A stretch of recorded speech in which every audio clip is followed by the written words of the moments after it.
probably wouldn't hurt maybe to take this fuel line off here in a minute if we're not pulling soon, and see if we can get anything coming from the gas tank. Well, we threw a little booster pack on it just to give it an extra hand. I don't think it's the booster. I don't think it's the battery. It's the problem.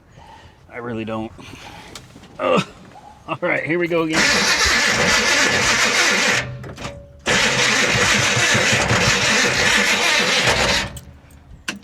Yeah, it sounds, I think it's the starter hanging up. Like, it almost sounds like the starter may not be shimmed properly.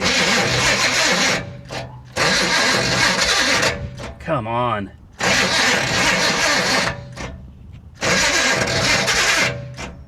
This is... this is a pain. Yeah.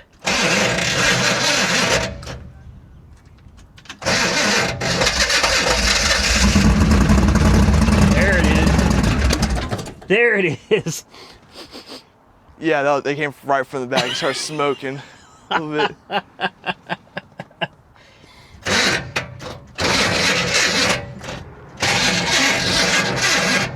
Yeah, I think we're having a problem. It looks like there's a little bit, like, not right now, but there's a little bit of smoke whenever we did that last one. A little bit of smoke. It's probably getting hot. Yeah, there's none in it right now. It did that for a second. Yeah, that starter is definitely dragging. The right thing to do is climb under here and change it out. Starter sits just right here. It's right there. See, that's the other thing. I'm looking at the starter. That looks new. That starter looks new.